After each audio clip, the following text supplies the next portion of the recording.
Welcome to Do Your Dailies, the podcast designed to help you on your journey of addiction recovery. We're going to go through the big book of AA and use our collective experience, strength, and hope to help you understand what addiction recovery really looks like. So grab some snacks, sit back, press play, and dig deep. Thanks for being here. Well, hello and welcome to this episode of the Do Your Dailies podcast. My name is Chris, and we are so excited you're here joining us today. Dave, how are you doing?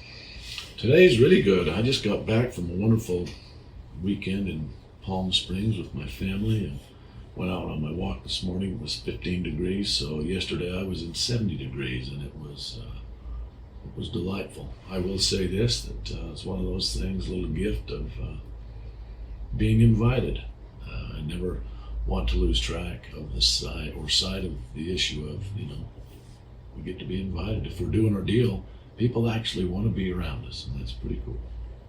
It's amazing. That's amazing. Thank you. Joe, how are you? I'm having a wonderful day today. I'm happy to be with both of you today to jump into another exploration of Bill's story today and to do a deep dive into the message.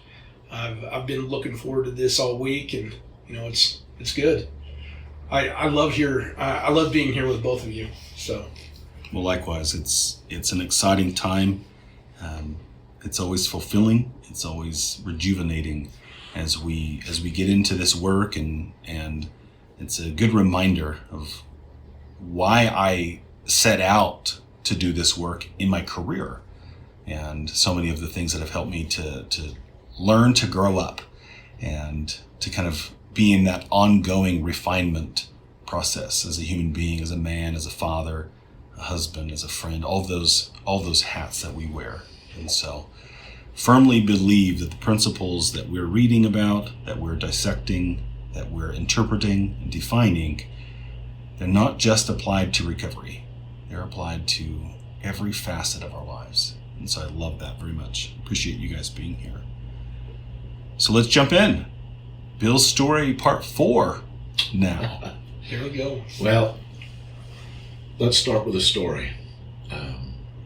I had asked to be reminded about a fellow by the name of Carl. Mm-hmm. And actually, there are 2 men whose name was Carl that dramatically affected me. I'll tell one of them right now quickly. So I'm sitting in a meeting, and Carl was quite a bit older than me at the time, probably 25 years older than me. And he just leaned over and he took out a wad of bills. I don't know how much was in there. During what he said, my guess was somewhere around $5,000 in a variety of bills. And then he told part of his story where he was living under a viaduct. He was as hopeless and destitute and hoping to die, he said, as anybody I've ever met. He said, and I lived there for years. And then he crawled, somehow got so bad that he went to a little treatment center and asked if he could be of assistance or serve. And they said, if you would just stay in the back and wash some dishes and take out the garbage. And he said, I was so grateful for the garbage because then I could eat. I could eat what people threw away. And he said that what a blessing. Wow. And he said, I decided to try my hand at washing dishes as good as I possibly could. Not because I really wanted to be a good dishwasher, mm-hmm. but I wanted to stay on because that way I got to eat like a king. And he talked to, the emotion comes up. He talked about the bits of steak. He talked about leftover lobster. He talked about leftover A, B, or C, whatever it was. Just so grateful for that. So he turned into an extraordinary dishwasher. And because of that, then they moved him up to another position. But he was petrified that if I'm not washing dishes, can I still eat? It had never occurred to me if I went up the ladder in the organization, I might get paid and I could actually buy my food at a store versus do otherwise. Well, he kept going, and pretty soon he was working another part of the facility, and then he became a tech. then they had invited him to maybe get a little bit of schooling.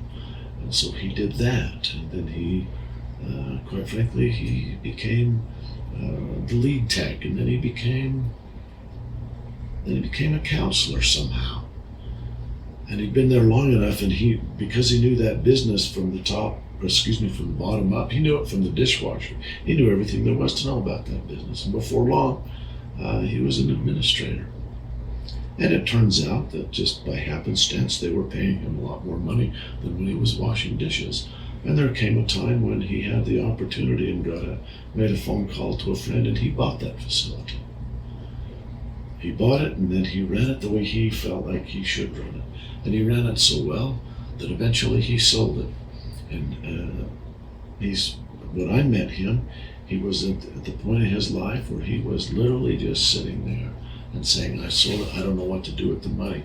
And the reason he held it up, and this was not all the money, he had plenty of money, but he said, I walk around, and he said, I pay attention.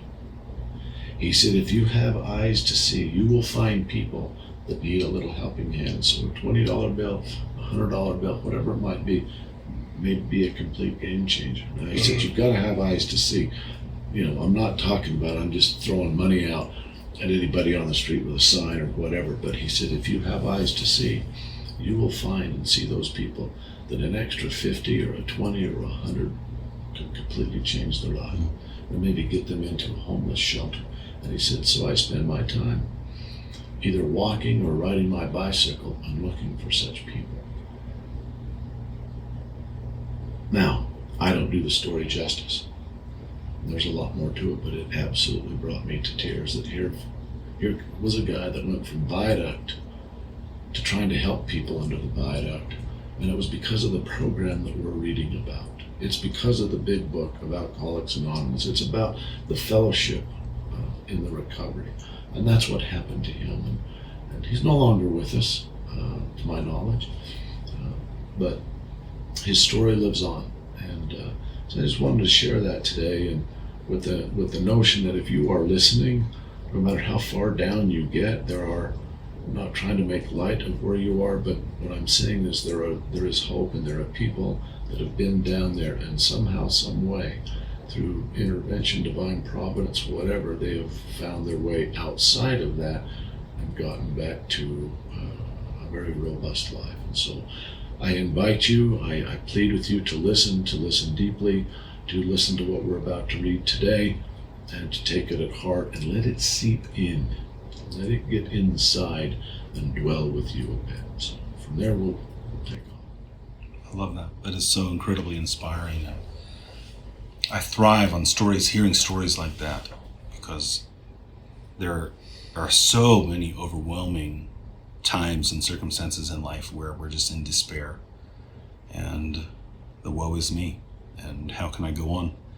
I don't deserve any better, and shame and guilt come up and those kinds of things. And I just love those stories of the individual who's been through hell, been in hell, and has come out on the other side and literally goes back into that hell, that abyss, trying to help others get out of it, to empower them to get out and stay out.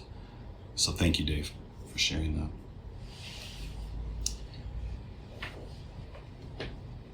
Well, I'll begin reading, if that's okay. It says, despite the living example of my friend, there remained in me the vestiges of my old prejudice. The word God still aroused a certain antipathy. When the thought was expressed that there might be a God personal to me, this feeling was intensified. I didn't like the idea. I could go for such conceptions as creative intelligence, universal mind, or spirit of nature, but I resisted the thought of a czar of the heavens, however loving his sway might be. I have since talked with scores of men who felt the same way. My friend suggested what then seemed a novel idea. He said, why don't you choose your own conception of God?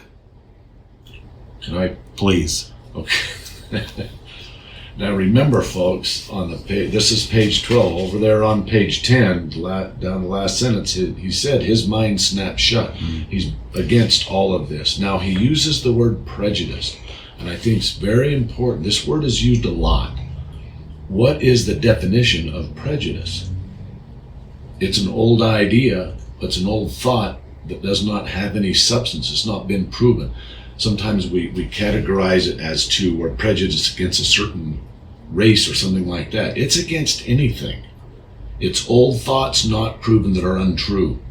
And so he comes back to this word many, many times, but he's still saying my mind was pretty well shut, and I had this prejudice against some God. Now the question that begs asking, why didn't he like the idea of a God personal to him? He says, I didn't like the idea, and in my book I have a little question why, and the answer is because he didn't feel worthy. I don't understand it, and I'm not worthy, and I don't have evidence that something like that works. Now, I don't believe he does have evidence. There's been plenty of times when there was an intervention on his part. He just didn't see it, but I didn't like the idea. And then it even more petrifies him, in my opinion, when he says, and keep in mind what Chris just read, why don't you choose your own conception of God? That question is italicized. And once again, in your big books, when the words are italicized, that means something. That's not just a typo. That means pay attention. Well, why don't all of us choose our own conception of God? Well, for some, that's a petrifying thought. I don't even know where to start. I don't know what to do. I don't, how? And so I think that's a very, very, and this is Ebby Thatcher. His friend suggested, we don't need to argue about this, Bill. Just create your own conception and let's move into it. Not here proselyting, not here trying to convince you, figure out your own conception. Let's go from there. So again, this is a way in. And I think this principle is important throughout. Recovery is about being attractive to someone. What I am very good at, what I was very good at, is finding all the differences. And I can find plenty to keep me on the outside looking in. Dave, why don't you consider finding the similarities? Why don't you get curious? There's an interesting word. Get curious about this. Let's talk about your own conception, or lack thereof, of God. We're not fighting, we're not arguing. Let's just dig deeper. Okay?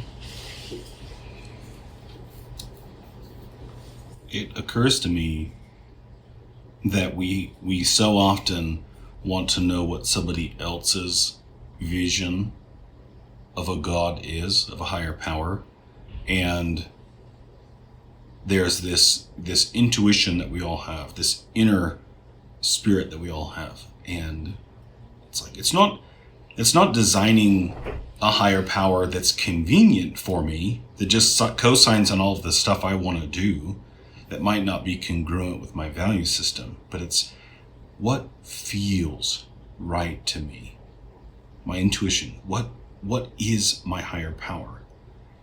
And if we don't have the answers to that question, we begin to pursue it. We open our eyes a bit. We explore. Maybe we study different faiths, but we look at the values. What do I want my higher power to value? What are those traits? What are those characteristics that feel right, that feel good, that feel uplifting? And this is a very touchy subject, very, very tough topic for so many people.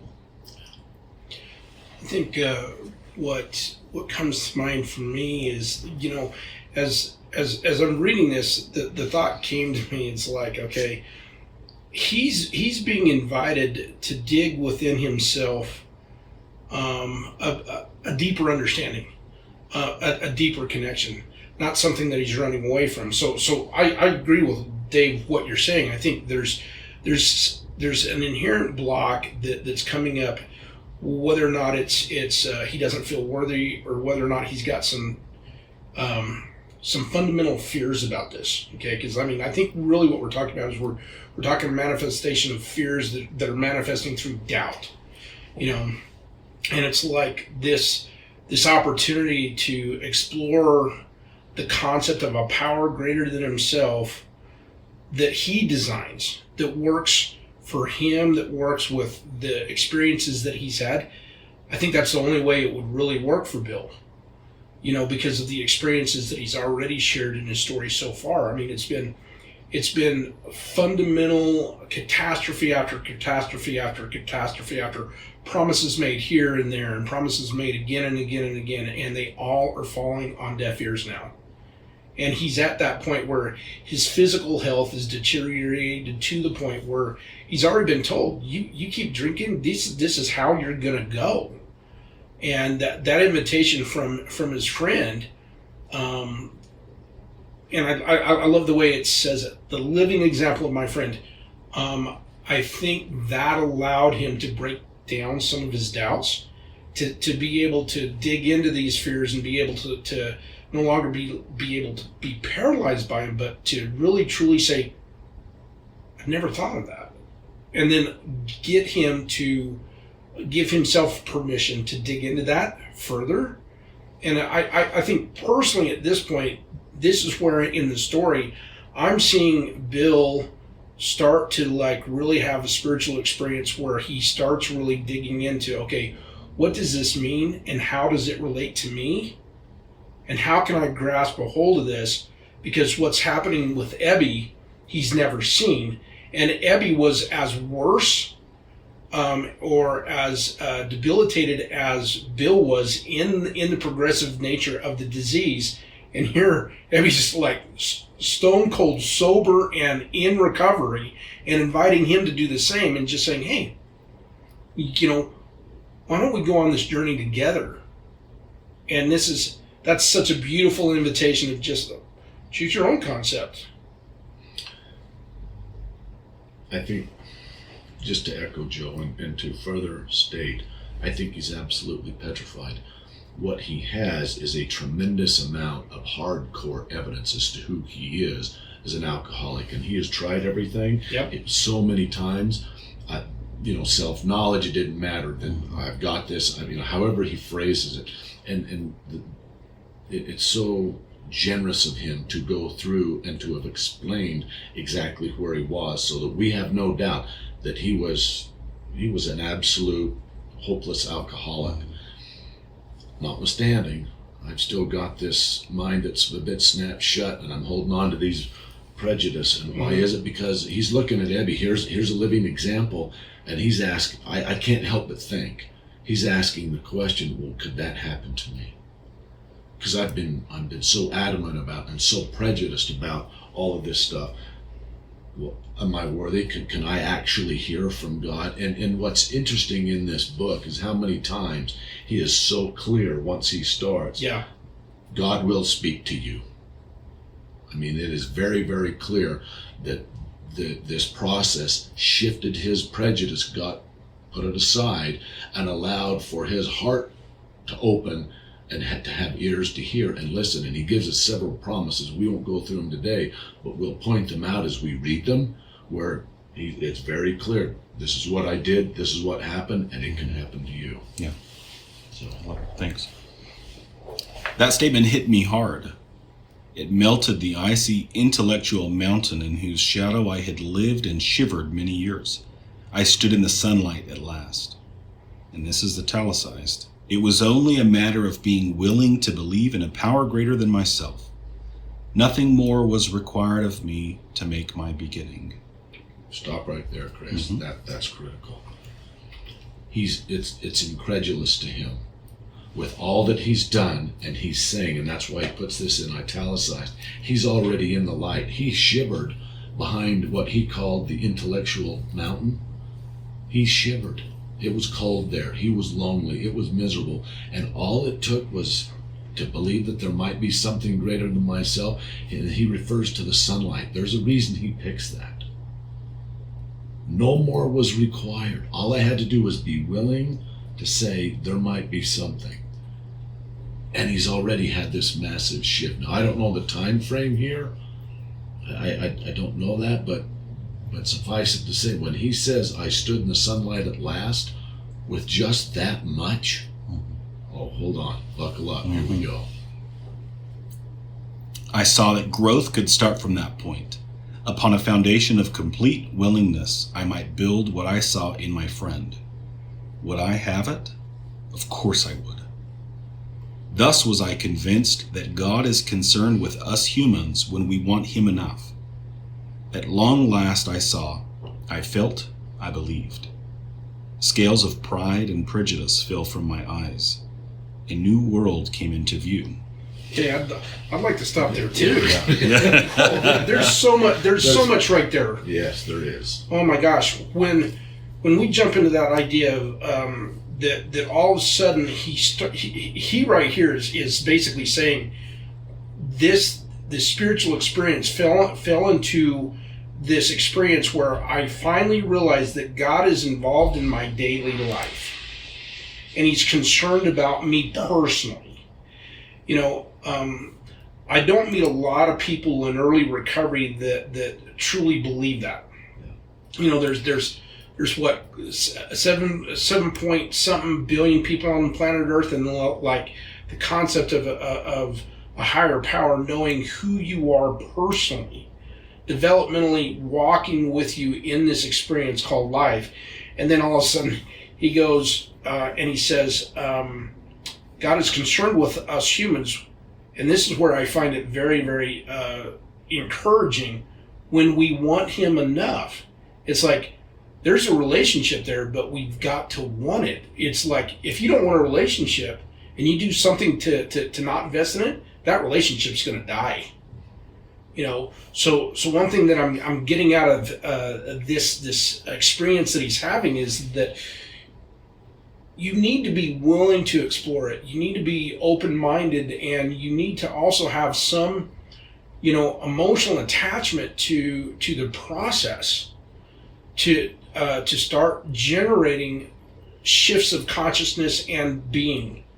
You know, is what I'm really getting out of that, because he starts talking about these scales. In other words, the burdens that he was having that were eliminating the opportunity to be connected to God were falling off right and left, because he started having this expanding consciousness that allowed him to let go of the old ideas and start allowing himself to experience new ideas or concepts that were beyond him that he'd never really allowed himself to explore. And then all of a sudden in that, he said the new world came into view, and that new world was miraculous to him, because what is about to occur changes the whole course of, like, not only his life, but this movement is produced by this vision of what's coming into his perspective that he had no idea existed before. I find that nothing other than a miracle. I'd also like to point out there's something important here. At long last, I saw, I felt, and then I believed. So there must have been something that he was seeing and feeling and believing. Mm-hmm. So in the context, we'll read it in just a moment, but he's in the hospital, and he actually, on page 13, he names the steps. He actually goes through the steps. So this didn't happen just because the air was right. This was due to his work. Mm-hmm. And Ebby took him to the work, and he did the steps, and we can point out on page 13, and he later talks about them on page 59, but here on page 13 as part of his story is where he tells us that he actually did the steps, which then created this seeing and this feeling and this believing. But it's important. So he's telling us this happened, and I'm going to tell you what happened, but then here momentarily I'm going to tell you how it happened. But I just want you to know this happened to me. I went through this. I saw it, I felt it, and I believed it. And it took some work. When he talks about the scales of pride and prejudice, poor thinking, it took some work. That those didn't just fall off because he sat there. He had to do some really internalized work to get that to happen. So I just want to be mindful that It's not like, well, I can just sit here and say, I now believe, and now I've got, no, not even close. Right. There's work to be done, and it's internal work. And Joe made a comment, a God specific to me, and that's what this is about. Of your own creation. And you may not even have much of a creation yet, but you will, because Ebby's taking him through it. He's not left alone to do this. Ebby's taking him through Right. this process, which then allows this result to come to bear. Okay. All right, back to the bottom of 12. The real significance of my experience in the cathedral burst upon me. For a brief moment, I had needed and wanted God. There had been a humble willingness to have him with me, and he came. But soon the sense of his presence had been blotted out by worldly clamors, mostly those within myself. And so it had been ever since. How blind I had been. Okay, so that brings up another thing, man. I love that he's just that honest with us. He's like, I had this experience with my Creator, my higher power, and then he's saying, and it was profound. It moved me. But then all of a sudden, I started having these additional blocks come in, and that experience wasn't as vivid. It wasn't as powerful because of worldly clamors. In other words, distractions. We have so many of those today, and we need to be, I believe that we need to be very cautious about how the world that we live in today is filled with so many more distractions than even what Bill had. You look at the electronic revolution that has like literally occurred in our world in the last 30 years. I believe that the worldly clamors that we have are just nothing other than distraction after distraction, and the invitation really is like, can we all have an invitation to be aware of, like, what are our blind spots today? How frequently are we getting distracted?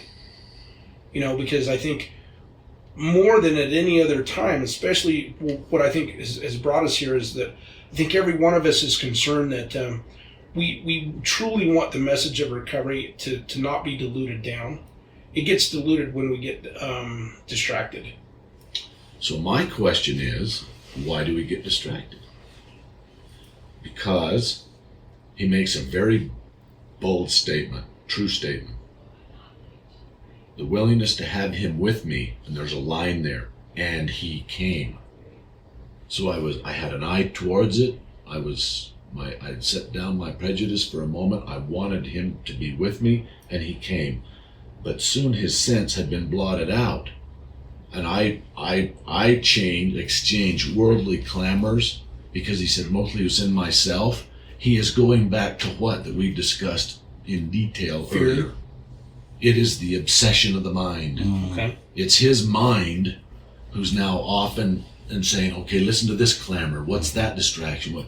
There it is in bold letters. No. It is the obsession of the mind saying, no. Yes, God was with you. And I don't know what it means when he says, and he came. He doesn't give us any detail. I don't know what Bill actually, I have a good idea, but that's my idea. That's not what he wrote. But I'm saying that, and when it says, and he came, he is capitalized. So he's talking about his higher power came in some fashion towards him. But soon after, the obsession kicks in when he's kind of pondering and meditating or whatever he's doing. How blind I had been. So I'm just going to come back and reiterate that the obsession of the alcoholic mind does not go away. Right. We have to, it's just part and parcel of who we are. We have to recognize it and say, okay, he came and then it started to block me out, distract me. I've got to take action. I've got to do something. Okay? So it doesn't matter then how many times I've made a commitment, how many times I've said, I swear I'll never do this again, and when I believed it and all those kinds of things. It doesn't take away the possibility, the likelihood, or the reality that it's going to hit me again, that the thought is going to pop into my mind. And I'm a believer we don't control the thought that pops into our mind, but we have influence over and perhaps control over what we do with those thoughts, the action. Here's the thought. Here's the obsession. Now what am I going to do about it? So he can have an enlightenment. We can have a connection with a higher power. We can learn all the things. We can have sobriety, recovery, whatever it is. We're not good to go. It's not, I'm healed. Everything's fine. I don't have to stress about it. No, let me take that. Let me recant that. I don't have to do anything about this anymore. Well, it's an ongoing process. Mm-hmm. So. And to be absolutely obnoxious, I'm going to say that is not a craving. In the context of the book, that's the obsession of the mind. Yeah.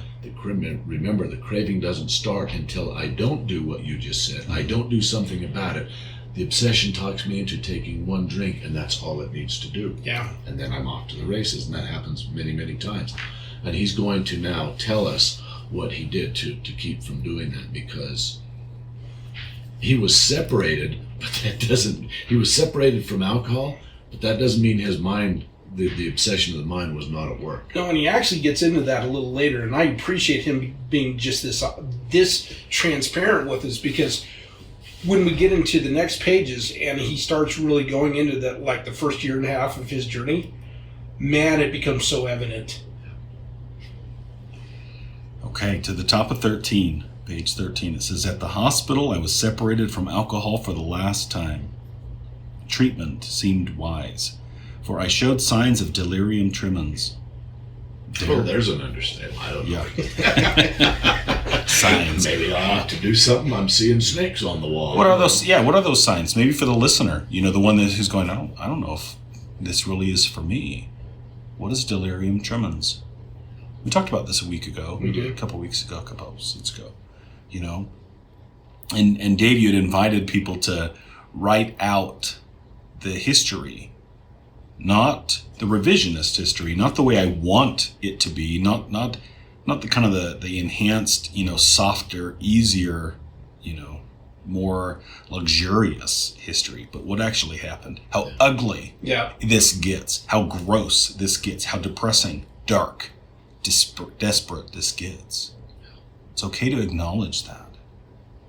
There I humbly offered myself to God, as I then understood him, to do with me as he would. I placed myself unreservedly under his care and direction. I admitted for the first time that of myself I was nothing, that without him I was lost.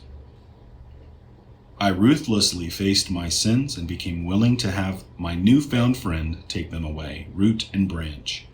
I have not had a drink since. So he's talked there step 3, 4, 5, and 6, and 7. And we'll go on. We'll see where he puts 5 in there. But so he's going through the steps right here. Yep. My schoolmate visited me, and I fully acquainted him with my problems and deficiencies. We made a list of people I had hurt or toward whom I felt resentment. I expressed my entire willingness to approach these individuals, admitting my wrong. Never was I to be critical of them.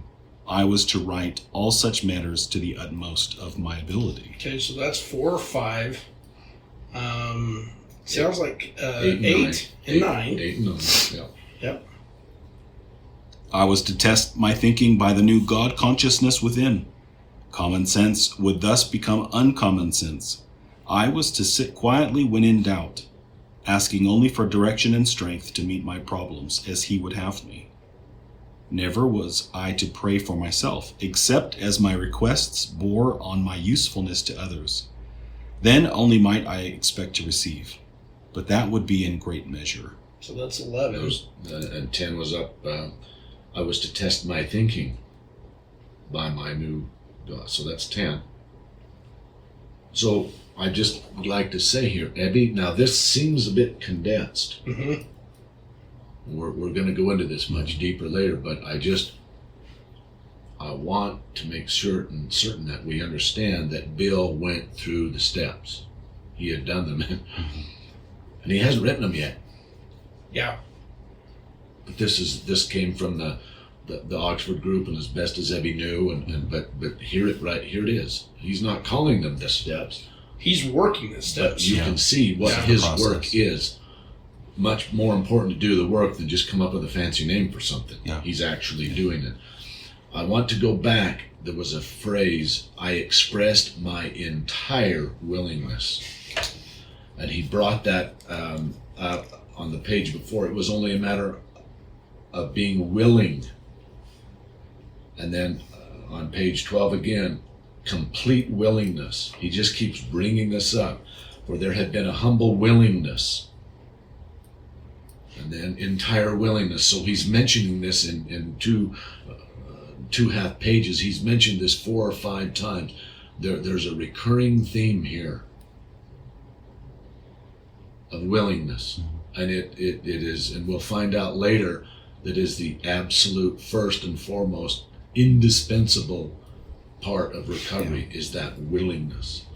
Complete, humble, entire willing. He uses different words in front of the word willingness to just drive it into our mind. And he's repeating himself, but he's giving us some more grist for the mill. Complete willingness. Well, what does that mean? Humble willingness. There's an interesting thought. Foundation of complete willingness. Yeah, and then entire willingness. How's that different from complete? I would call a timeout here and give the listener a challenge that I oh boy, there comes that emotion again. Mm-hmm. When a fellow looked at me and asked me to sit down and write and take these phrases, entire, humble, complete,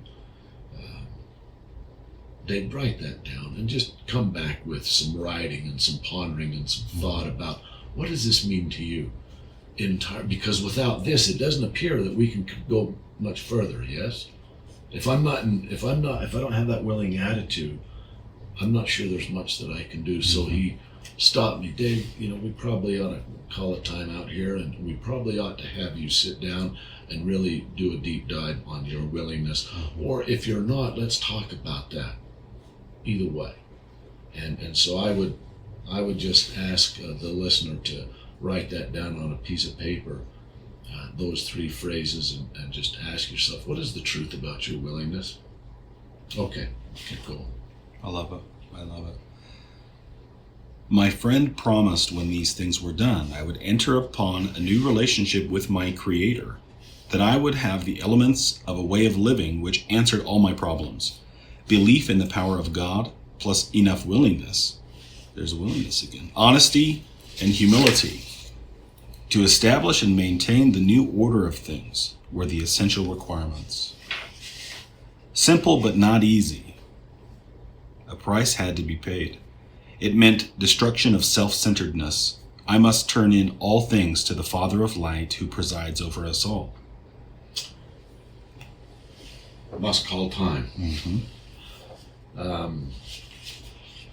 Enough willingness, honesty, humility. He calls these essential requirements. Just know that what's coming is that.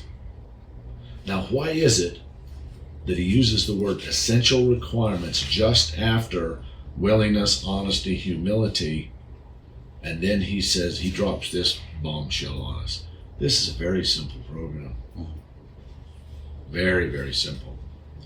But it's not easy. And so the question that begs asking is, why is that? Well, you just were asking about the distractions, Joe, and how often we get pulled to the side. We get pulled away from something, right? Something that's priority to us, something that's important to us. And we get distracted. We get seduced by whatever is over here, whatever's over there. A trend, something exciting, something that is an adrenaline rush, something that's appealing, something that releases dopamine in the brain, or we think it's going to release dopamine in the brain, and we so quickly forget what's most important to us. Well, I think it's also important to understand that the distractions, I believe, are foundational to the doubts that we still have about the significance of a relationship like this. Because it's the imprint and residue of the Spirit on us isn't something that we see all the time with our eyes or hear all the time with our ears. It's more of an emotional experience.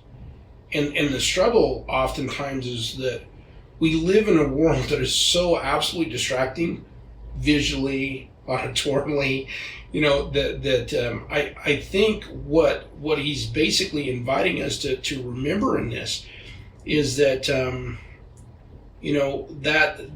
that sense of doubt and that sense of fear needs to also be addressed, because when he's saying the destruction of self-centeredness, I think a big part of self-centeredness is like we have all these doubts and we have all these fears, and what we're doing is we're limiting ourselves. We're not seeing ourselves as like going on this journey to continue to grow and all this other stuff. That sense of self-centeredness shrinks us because it doesn't allow us to relate to a higher power. It doesn't allow us to relate to other people, and therefore it shrinks us. I just thought that was probably important to bring up, because when it talks about the destruction of self-centeredness, I believe that's part of what the journey that we all need to go on, is understanding what does that self-centeredness really fundamentally do for us. And it's nothing constructive or transcendent. Well, in my case, I agree with everything Joe said, and what the fear was is it turned into self-centeredness. That was my ego. And my ego I had placed very cleverly all around me. It was like sheaves of iron. Mm-hmm. And I believe now, and this was given to me, that the very soul, the cornerstone of the program are the steps that he just went through. And what is the purpose? To dismantle the ego at depth. I might remind us that he is earlier he said,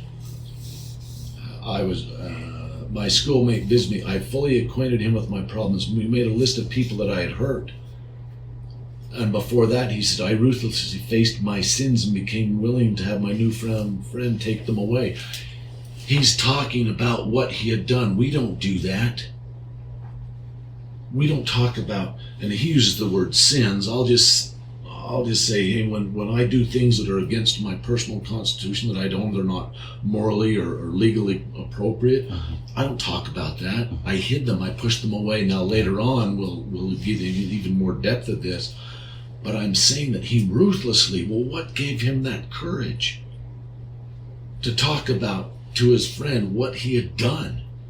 And then something happened in him, and so I just look at it and I say, the process of going through these steps dismantles the ego at depth and gives us a completely new way of looking at things. It does away with the ego, the prejudice, if we do the work. And that's what he's talking about.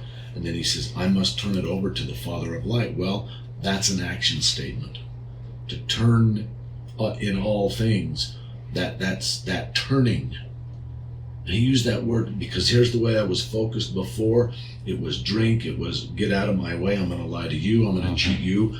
And this turning is what the steps do. It helps us turn to, it's a vector change, it's a trajectory change, it's a focus change. But I have to do the work in order to feel this turning, instead of looking at, to Joe's point, all the worldliness and all that. I'm turning to a power greater than myself, having faith that somehow something will shift in me. He wanted him with him, and he came. Why did he come? Because he was in the process of this turning motion. And I know that's a metaphor, but that turning is the actual work that Bill did. And that's why he used that word. He was shifting his focus. It's solidifying those changes instead of just saying all the right things and saying what I think is going to get people off my back, or to put them at bay, put them at ease enough so that I can continue in my own ways. And as difficult as it is, here's a question. It says, simple but not easy. A price had to be paid. Well, what was the price? Let's answer that. Ego. Yeah. What is the price that I had to pay? I have to get out of my own way, and the thing with me is my ego.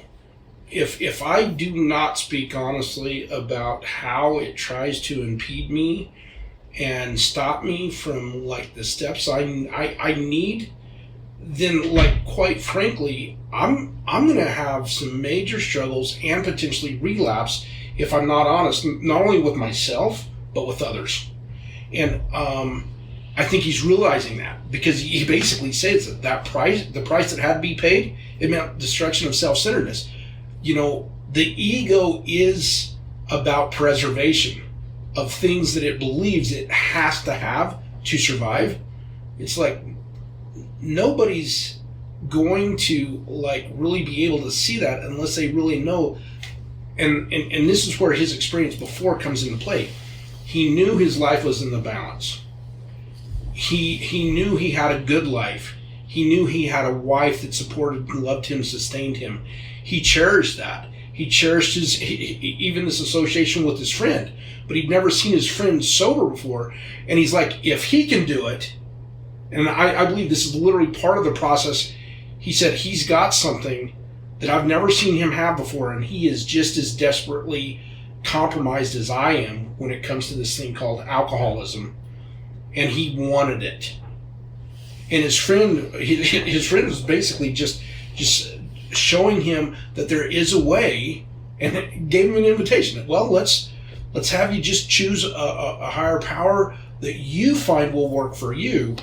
And that's the thing that I think really started the shift for him, because he never thought of that, or his ego had never allowed him to think of that, because it was always that selfish, self-centered state that just kept promoting this. I would vote for the next paragraph and the one after, and then we'll talk about that. And that may be a good start. I was going to ask you about that, and I was going to read the next line, and then I was going to pose that question, because there's a tall statement coming up. It says these, or an acknowledgement. These were revolutionary and drastic proposals, but the moment I fully accepted them, the effect was electric. There was a sense of victory, followed by such a peace and serenity as I had never known. There was utter confidence. I felt lifted up, as though the great clean wind of a mountaintop blew through and through. God comes to most men gradually, but his impact on me was sudden and profound. Now read the next paragraph, and then let's go back and dive in. Oh, there's so much in that. Right. There was that last paragraph. So this astounded him. He wasn't sure what he would. Am I on shaky ground? Am I even? Go ahead and read it.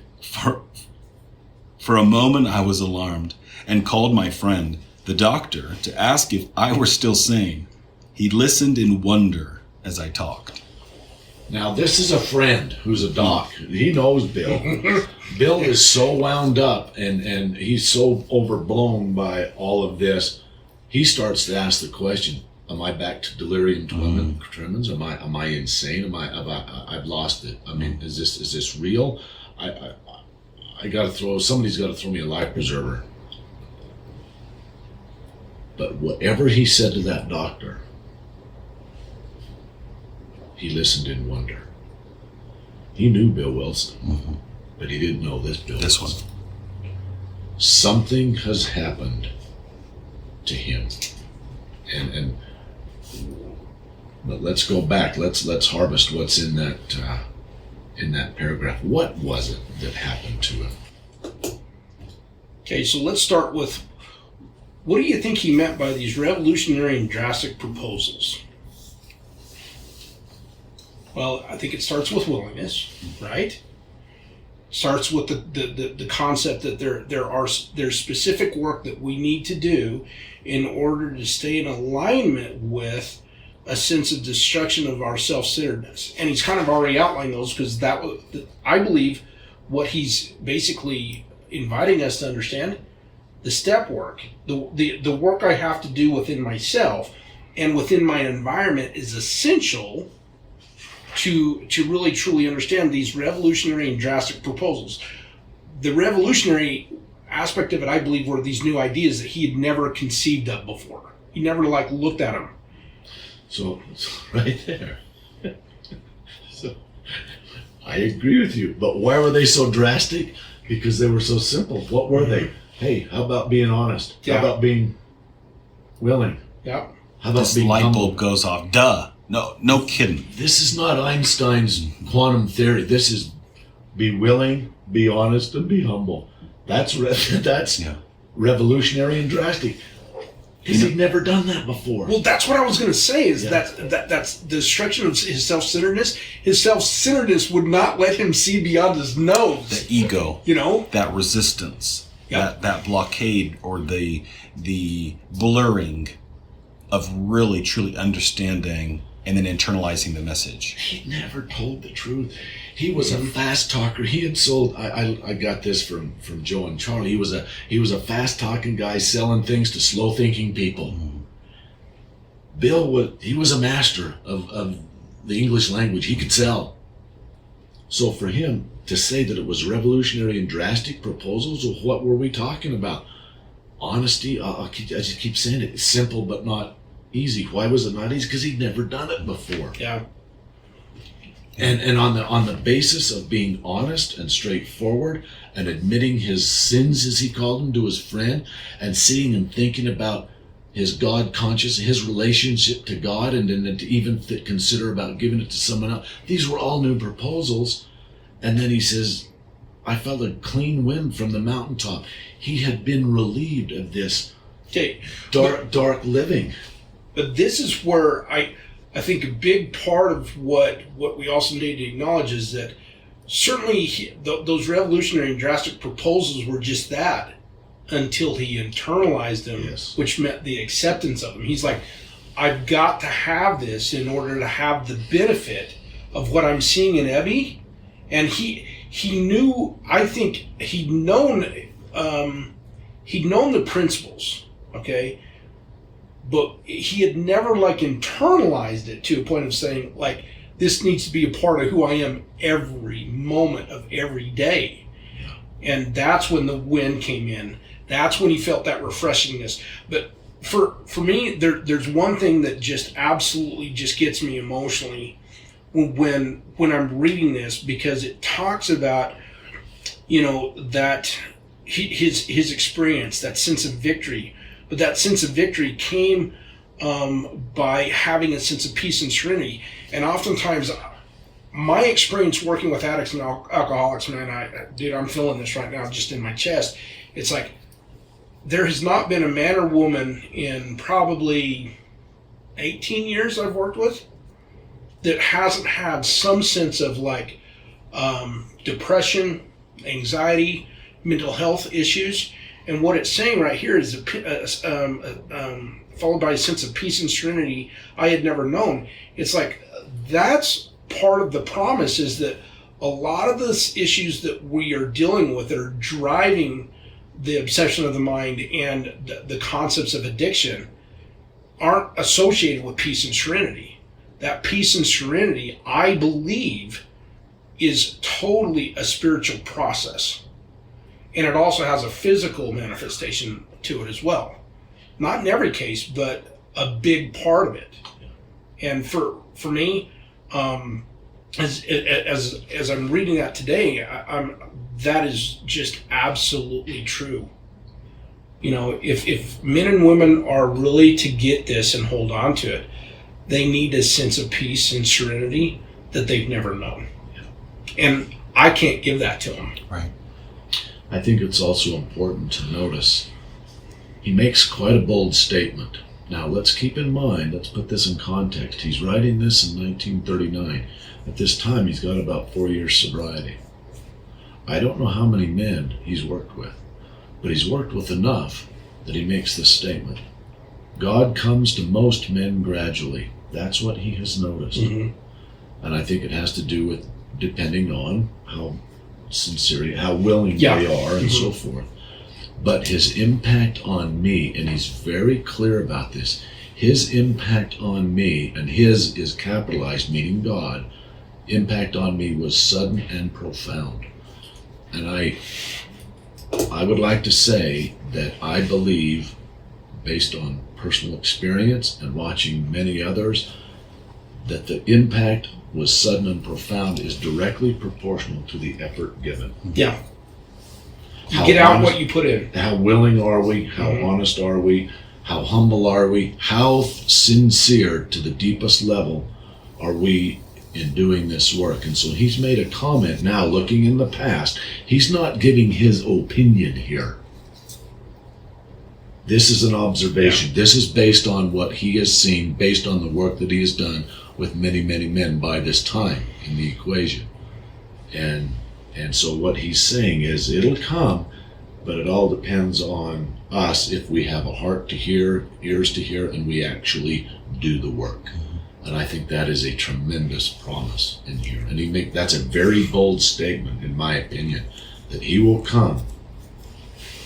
Yeah. It's occurring to me the number of times that we've talked about this, but then in my own career and experience, where I see somebody, I meaning whomever is listening, myself included, I see somebody receiving gifts, blessings of recovery or good choices, karma, whatever it is, and I go, well, I want that. Sign me up for that. And I almost just think I can will it to happen. Let's apply that to the recovery piece. These are simple steps, but we can't just buy them. We can't just check a box. Yeah. And they're bestowed upon us. It takes that effort. Mm-hmm. And sometimes people will get it a little quicker, a little simpler than others. And for some, it is a grueling process to kill that ego, to get rid of that ego, to lower it enough to feel something, to be inspired, to see how you actually apply these steps and these messages. Truly, it truly has everything to do with how tenaciously I hold on to my prejudice, my old thinking, my self-centeredness, or when I'm really, and the question that begs asking is, why do I hold on to that? Because I'm fearful. In my case, I was fearful to let it down. Will it really happen to me? Am I a one-off? Am I something different? Have I, because of my past, I will never get it? I don't deserve it. I never will deserve it. Will he really? And I believe that to be very common. My experience, that's a very, very common process, because in his case, he said, I didn't really understand, but all I have to do is be willing to start to say, well, there might be something, and then all of this starts. This didn't happen. This wind blowing through like from a high mountain didn't happen just because. It happened because Bill moved his feet. He did something. He did the work. I just want to be mindful of the hour. Yep. We're going to press pause here at about halfway through page 14 of the big book, and we're going to pick that space up next time.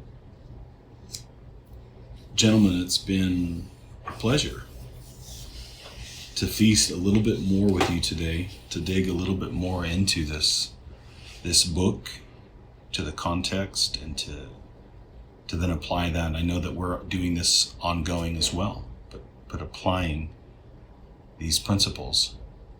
Thank you for being willing. Thank you for showing up. Thank you for helping to deliver this message to people wherever they may be, that this message hits their ears. I'd like to say, and we'll read this again next week, but this is the doctor saying, something has happened to you that I don't understand. The same something happened to Ebby Thatcher that Bill Wilson didn't understand. Mm-hmm. I would like to put out there to the listener, get very curious and ask this, what happened? How are two abject alcoholics now in this position? Hopeless alcoholics. Hopeless alcoholics. And is there hope for me? And the answer is a resounding, heartfelt, thundering yes. And God bless you for listening, and certainly hope we're being of some service. Thank you for listening to this episode of the Do Your Dailies podcast. If you haven't picked up your own copy of the big book, now's a great time to do that. Grab a pen, pencil, something to mark up your book as we talk about different sections of this book, as we go back and pay attention to different words, to different messages. And like Dave just said, get curious. If you don't know where to get a book, send me an email. We'll drop one in the mail to you. Chris at doyourdailies.org. You can also download our mobile app in the Google Play Store or the App Store, Hobble Creek Behavioral Health. And you'll have access to a digital copy of the big book for free. A lot of treatment centers locally will just give you one if you go in as well. Get your hands on a copy of this. I'm a big believer in something tangible. It means a little bit more, but sometimes that's not realistic. Sometimes it's just not the option for us. And as we're talking about the distractions, the phones, the devices that we carry around with us, put them to good use. Get the text, get the audio version, get a digital version of the book and follow along as we talk. And as always, we hope this is of benefit to you. We hope that this impacts your day for good, that this impacts your life for good. And that not only along this journey are you noticing a positive difference, a positive change, but that the people closest to you in your world are noticing something different in you as well. If you have questions for us, if you have comments for us along the way, things you'd like us to focus on or to talk about as we dissect the different information in the big book, our own experiences in recovery or something else, that email address works for that too. Have a great rest of your day. Take care. Thanks for checking out this episode of the Do Your Dailies podcast. If you like what you hear and what we're talking about, please like and subscribe and share this show with your friends. That's the best way to support us bringing you more content. You can follow us on YouTube and Facebook at Do Your Dailies and on X at doyourdailies_. This podcast is brought to you by Hobble Creek Behavioral Health and is edited and produced by Motley Sounds.